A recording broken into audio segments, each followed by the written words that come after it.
Is there such a thing as a single engine cruiser that can accommodate a half a dozen people for a weekend, that gets decent performance, and that costs less than $100,000? Bayliner says their 285 fits the bill.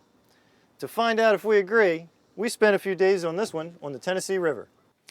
Since cabin accommodations are really make or break on a cruising boat like this, let's start down here first.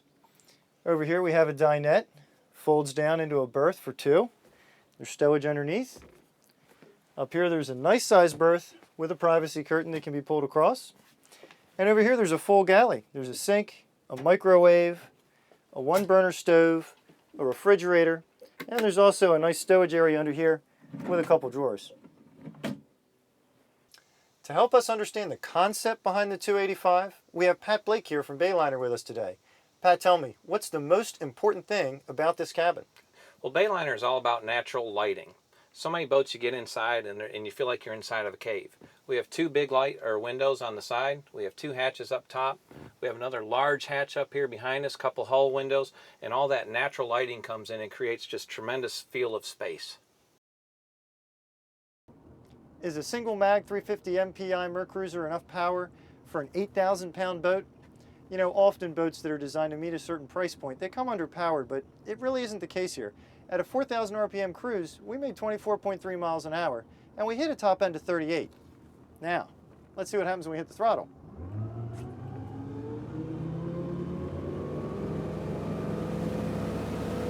Okay, so it's not exactly what you would call hot out of the hole, but for a day of cruising around on the river or lake, it really has plenty of power.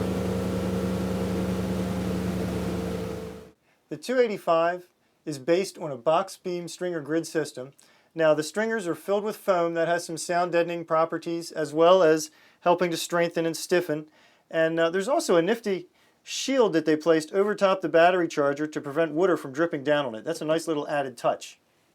One of the things I noticed in the engine room that I really liked is how all the deck drains are plumbed to drain right here into this section of the transom where the outdrive couples in with it. That's a really good move because that eliminates a whole lot of through-hull fittings that would normally be on other boats. And while we're down here, this is a really good time to take note of the fact that access is wonderful. Not only am I down here, but there's a guy with a really big camera right there. While the engine compartment is a case study in great access, the helm, not so much. Now it's a nice helm station. They've got a grade to reduce glare. There's plenty of room for extra electronics, but there's no access point to get behind this helm. So if you want to add anything or change anything or work on any gauges, you're going to have to remove these panels, pull them out, and then fight the wires as you go underneath. Another way to service the helm is to remove the entire gray panel. After 2 days running around this river, one thing I've definitely learned is this helm bolster is very comfortable.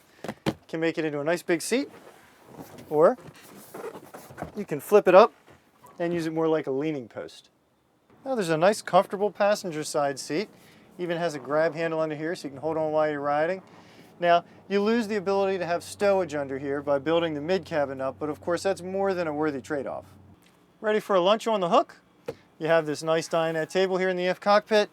Pops right out, and it stows in a compartment underneath of the engine hatch, so it's completely out of your way. Now when you're getting ready to prep up those drinks for that lunch on the hook, you come over here to the wet bar. You got a sink and a refrigerator. Up on the bow of our test boat, we found a couple of nice cushy sun pads with grab rails, and up front, a windlass with foot controls. And check out how nice and sturdy this bow rail is. Let's take a look at a little bit of history.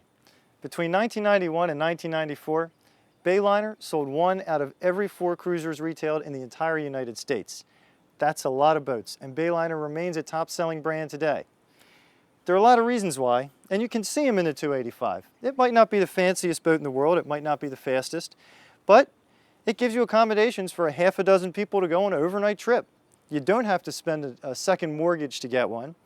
And if you're interested in a boat of this type, this one definitely belongs on your list.